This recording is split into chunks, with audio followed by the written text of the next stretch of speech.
Doctor ইউনূসের পদত্যাগ চাই। গোলাম মঈনুদ্দিন ভণ্ড ভণ্ড ভণ্ড, এক নম্বর সে ভণ্ড। এতগুলো মাজার ভাঙচুর হয়েছে, একটা মাজারের আপনি পরিদর্শন তো দূরের কথা, মামলাগুলো যে নিয়েছে অনেক কষ্টে মামলা নিয়েছে, মামলার জায়গায় মামলা রয়েছে, একটা আসামি কোথাও গ্রেপ্তার হয় নাই। তারে আমি বারবার বুঝাইছি, সে যদি না বোঝে তারপর তার পানিশমেন্ট দেওয়ার ব্যবস্থা করছে। আল্লাহর বান্দারা এই রহমানের বান্দাদের বাড়িঘর আগুন দিয়ে লুটপাট করতেছে।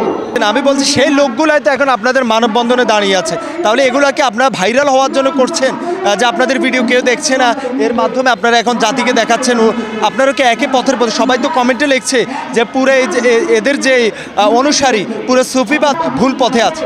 না, এটা অসীম কালো না। আল্লাহর অলির কাছে যারা যায়, বিভিন্ন আল্লাহর অলির কাছে যারা যায়, অলির কাছে গেলে তারা সর্বপ্রথম বলে দেয় যে বাবা মায়ের খেজমত করবা, নামাজ পড়বা, কোরআন পড়বা, তাসবির করবা, মানুষের আঘাত করবা না, মিথ্যা বলবা না, মানুষের হক মাইরে খাবে না। কারণ গোলাম মঈনুদ্দিনে আমরা বারবার বলা সত্ত্বেও যদি বাড়ি একটা লোক আসে তার কি মাইরে খেদাই দেওয়া সম্ভব? কারণ আপনার পিছন দিয়ে দাঁড়াই গেছে, আপনার তো মারা সম্ভব না। আরে বারবার বুঝানো যে বাবা তোর পাও ধরছি, ঠ্যাং ধরছি, হ্যাঁ তোর 14 গোষ্ঠীর পাও ধরছি, তো এইগুলো কইস না। সত্য সুন্দর যাহা সকলেই মানিব তাহা, এটাই হলো সুফিদের স্লোগান। সুফিরা কারো ক্ষতি চায় না, সুফিরা চায় সবাই শান্তিতে থাকুক।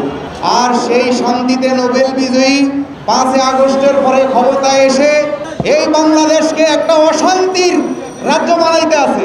মাননীয় সরকার প্রধান উপদেষ্টার দৃষ্টি আকর্ষণ করছি, আপনি সারা বিশ্বে নোবেল বিজয়ী হয়ে এমন একটা জায়গা থেকে আপনি নোবেল বিজয়ী হয়েছেন, সেটা হলো শান্তিতে নোবেল বিজয়ী। আর সেই শান্তি আপনি প্রতিষ্ঠিত করতে ব্যর্থ হয়েছেন। অনীতি বিলম্বে আপনি সুন্দরভাবে 3 বাহিনীর প্রধানের কাছে এবং রাষ্ট্রপতির কাছে আপনি পদত্যাগ পত্র জমা দিয়ে আপনি এই দেশ থেকে পদত্যাগ করুন। সেদের সুফিবাদের নাম দিয়ে বক্তৃতা দিছে, এটা কঠোর ব্যবস্থা নেওয়া হবে তার বিরুদ্ধে। সুফিবাদের পক্ষ থেকে আপনি বলে দিলাম এটা ব্যবস্থা নিমু। আপনি থাকবেন জনতা জমিন টিভি, আপনি থাকবেন। তারে আমি বারবার বুঝাইছি, সে যদি না বোঝে তারপর তার পানিশমেন্ট দেওয়ার ব্যবস্থা করছে। কেন আমরা দেখতে পাচ্ছি এই পর্যন্ত সারা বাংলাদেশের মধ্যে এতগুলো মাজার ভাঙচুর হয়েছে, একটা মাজারের আপনি পরিদর্শন তো দূরের কথা, মামলাগুলো যে নিয়েছে অনেক কষ্টে মামলা নিয়েছে, মামলার জায়গায় মামলা রয়েছে, একটা আসামি কোথাও গ্রেপ্তার হয় নাই। তাই আমরা বুঝতে পেরে গেছি আপনি ব্যর্থ, আপনার সরকার ব্যর্থ, আপনি অনতি বিলম্বে আজকের পর থেকে সাংবাদিক বিন্দুরা আছেন এই নিউজটা ডাক্তার ইউনূসের বরাবর কানে পৌঁছাইবেন। কেন আমরা উপদেষ্টা পরিষদ পর্যন্ত যেতে পারি না, আমাদের সেই যাওয়ার সেই যোগ্যতা সেই এবিলিটি আমাদের নাই।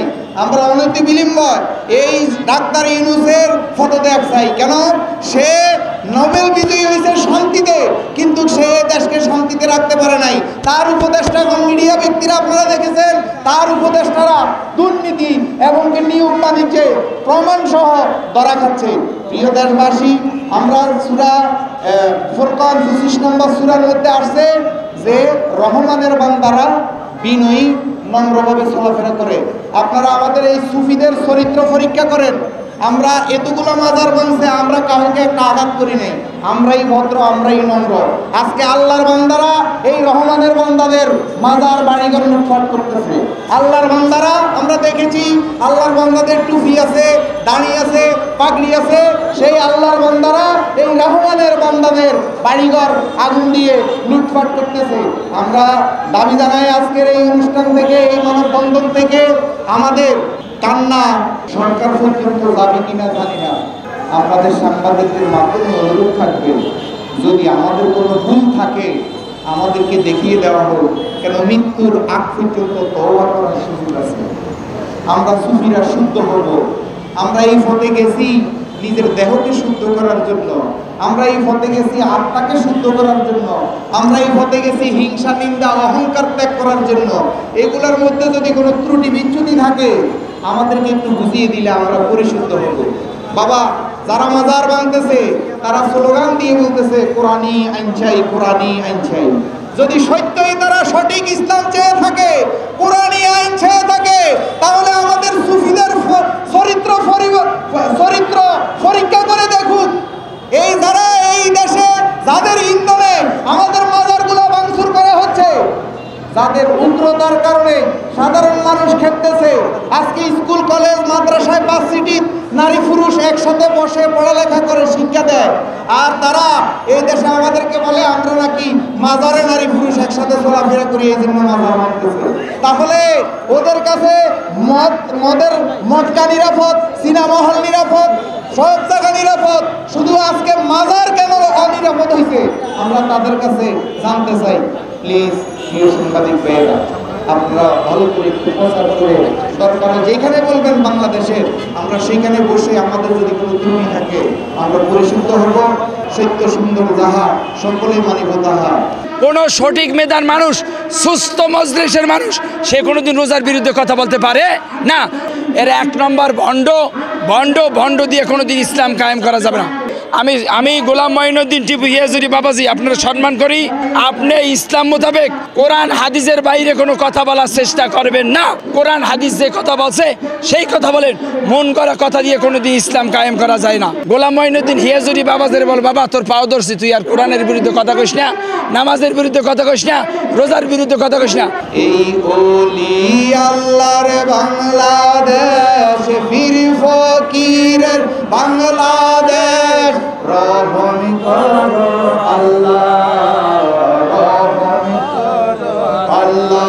আমাদের আল্লাহ ছাড়া কোনো উপায় নেই, সবাই একটু বলেন এই ওলি আল্লাহর বাংলাদেশ, এই মাইজি ভান্ডারির বাংলাদেশ, এই হিয়াজুরির বাংলাদেশ, সুরুশ্বরীর বাংলাদেশ, রহম করো আল্লাহ, রহম করো। ধন্যবাদ। গোলাম মঈনুদ্দিন ভণ্ড, ভণ্ড ভণ্ড, এক নম্বর সে ভণ্ড। গোলাম মঈনুদ্দিন সাহেব বলছেন যে নামাজ বলতে কোরআনের ভিতরে নাই, রোজা বলতে কোরআনের ভিতরে নাই। সুফিবাদ কোনোদিন রোজার বিপক্ষে না, সুফিবাদ এই বাজে কথার কোনোদিন সাপোর্ট দেয় না। সুফিবাদ নামাজের পক্ষে, সুফিবাদ কোরআনের পক্ষে, সুফিবাদ হাদিসের পক্ষে। এই নামাজের বিপক্ষে যে কথা বলছে, এই আপনি রোজার বিপক্ষে যে কথা বলছে, আমি মনে করি কোরআন হাদিস ইজমা কেয়াম তত্ত্ব তাসাউদ দ্বারা যেটা প্রমাণ করে, ভণ্ড ভণ্ড ভণ্ড, এক নম্বর সে ভণ্ড। কোনো সঠিক মেধার মানুষ, কোনো সঠিক মেধার মানুষ, সুস্থ মজলিসের মানুষ, সে কোনোদিন রোজার বিরুদ্ধে কথা বলতে পারে না। পাঞ্জেখানা নামাজ খারাপ অশ্লীলতার কাজ থেকে মানুষকে বিরত রাখে। আরে ভাই, নামাজে যদি আমার খারাপ কাজ থেকে বিরতি রাখে, যে বিরত হওয়ার হবে, যে খারাপ কাজ করবে করবে। নামাজের বিপক্ষে কোনোদিন সুফিবাদ কথা বলে না, নামাজের বিপক্ষ না, রোজার বিপক্ষ না। এইসব কুটক্ত কথা সোশ্যাল মিডিয়ায় যারা প্রকাশ করছে, সোশ্যাল মিডিয়ার মাধ্যমে যারা ভাইরাল হইতে চাইতেছে, হ্যাঁ, এর এক নম্বর ভণ্ড, ভণ্ড ভণ্ড দিয়ে কোনোদিন ইসলাম কায়েম করা যাবে না। আপনি বলছেন গোলাম মঈনুদ্দিন ভণ্ড, তো সে নামাজকে অস্বীকার করেছে এবং যেই ইসলামের বিধানগুলোকে অস্বীকার করেছে, এর জন্য তাকে আপনারা কি বলবেন? তাকে আমরা দেখছি সে আপনাদের সাথে একসাথে দাঁড়িয়ে কিন্তু এখন মানববন্ধন করছে। তো আপনার সুফিবাদ কিন্তু তারে শিখাই দেয় নাই তুমি নামাজের বিরুদ্ধে কথা বলো। কোনো সুফিবাদের আলেম তারে শিখাই দেয় নাই তুমি রোজার বিপক্ষে কথা বলো। কোনো সুফিবাদের আলেম তারে শিখাই দেয় নাই তুমি উল্টাপাল্টা কথা বলো। তার উল্টাপাল্টার বক্তৃতার কারণে সুফিবাদের উপরে অনেক আঘাত আসতেছে। তার উল্টাপাল্টার বক্তৃতার কারণে আমার প্রশ্নমুক্ত হইতে হইতেছে। হ্যাঁ, আমি গোলাম মঈনুদ্দিন টিপু হিয়াজুরি বাবাজি আপনারা সম্মান করি। আপনি ইসলাম মোতাবেক কোরআন হাদিসের বাইরে কোনো কথা বলার চেষ্টা করবেন না। কোরআন হাদিস যে কথা বলছে সেই কথা বলেন, মন করা কথা দিয়ে কোনোদিন ইসলাম কায়েম করা যায় না। মানববন্ধন এটি করছেন, তাকে তো আপনারা বের করে দিতে পারতেন। তারে বারবার বলা সত্ত্বেও আমি না, আমার মতন 100 মানুষে তারে বুঝাইছে, বাবা তোর পাও ধরছি। গোলাম মঈনুদ্দিনে বলছে, বাবা তোর পায়ে ধরছি। ভালো ভালো আলেম, সুফিবাদের কোরআন তাসফির ইজমা কিয়াম মুক্তি ডাইটেল পাস মাওলানা, তারে বলছে, বাবা তোর পাও ধরছি। তুই সোশ্যাল মিডিয়া সুফিবাদের নাম কইরা উল্টা পাল্টা কথা বলিস না। এগুলা মাজারের ক্ষতি হয়, সুফিবাদের ক্ষতি হয়, আহলে সুন্নাত ওয়াল জামাতের আলেমদের ক্ষতি হয়। আমি গোলাম মঈনুদ্দিন হিয়াজুরি বাবাজের বল, বাবা তোর পাও ধরছি, তুই আর কোরআনের বিরুদ্ধে কথা কইস না, নামাজের বিরুদ্ধে কথা কইস না, রোজার বিরুদ্ধে কথা কইস না। বাবা তোর যদি কি প্রশ্ন করলাম আপনি বুঝেন? আমি বলছি সেই লোকগুলাই তো এখন আপনাদের মানববন্ধনে দাঁড়িয়ে আছে, তাহলে এগুলাকে আপনারা ভাইরাল হওয়ার জন্য করছেন, যে আপনাদের ভিডিও কেউ দেখছে না, এর মাধ্যমে আপনারা এখন জাতিকে দেখাচ্ছেন আপনারা কি একই পথের পথে। সবাই তো কমেন্টে লিখছে যে পুরো এদের যে অনুসারী পুরো সুফিবাদে কেন তারা ভুল পথে আছে। না, এটা অসীম কালো না। আল্লাহর অলির কাছে যারা যায়, বিভিন্ন আল্লাহর অলির কাছে যারা যায়, অলির কাছে গেলে তারা সর্বপ্রথম বলে দেয় যে বাবা মায়ের খেজমত করবা, নামাজ পড়বা, কোরআন পড়বা, তাসবির করবা, মানুষের আঘাত করবা না, মিথ্যা বলবা না, মানুষের হক মাইরে খাবে না। কারণ গোলাম মনিরে আমরা বারবার বলা সত্ত্বেও যদি বাড়ি একটা লোক আসে তার কি মাইরে খেদাই দেওয়া সম্ভব? আপনি একটা সাংবাদিকের দেখতে পারেন না, কারণ ও আপনার পিছন দিয়ে দাঁড়াই গেছে, আপনার তো মারা সম্ভব না। আরে বারবার বুঝানো যে বাবা তোর পাও ধরছি, ঠ্যাং ধরছি, হ্যাঁ তোর 14 গোষ্ঠীর পাও ধরছি, তো এইগুলো কোশ না সোশ্যাল মিডিয়া। আমি এটা বুঝলাম। আমরা দেখছি এই মুহূর্তে মাইকও ঘোষণা করছে যে আপনাদের মাঝে উপস্থিত হয়েছেন গোলাম মঈনুদ্দিন হিয়াজুরি মাইজ ভান্ডারি, এখানে তো বলতেছে। তাহলে আপনারা মাইকও ঘোষণা করছেন তাকে, আপনারা তাহলে তো তার কথাগুলো আপনারা সাপোর্ট করে যাচ্ছেন, এখন আপনি কেন বলছেন তা তো জানি না। এখানে একটা মাজার ভাঙ্গার প্রতিবাদ হইতেছে, এখানে পাগল ফকির আসছে, এখানে গোলাম মঈনুদ্দিন আসছে, দাওয়াতি মেহমান আছে, দাওয়াতি মেহমানের বাইরেও আসছে। হ্যাঁ, এখন গোলাম মঈনুদ্দিনে আমরা ভাইরাল করার জন্য আনি নাই, কোনো বক্তৃতা করার জন্য আনা হয় নাই। কারণ যদি আইসা কেউ দাঁড়ায়, যদি একটা নাম দেয় যে ভাই আমার একটু বক্তৃতা দেওয়ার সুযোগ দেন, ভাই আর কি ফালাই দিতে পারবেন? সেদের সুবিবাদের নাম দিয়ে বক্তৃতা দিছে, এটা কঠোর ব্যবস্থা নেওয়া হবে তার বিরুদ্ধে, সুবিবাদের পক্ষ থেকে আমরা বলে দিলাম।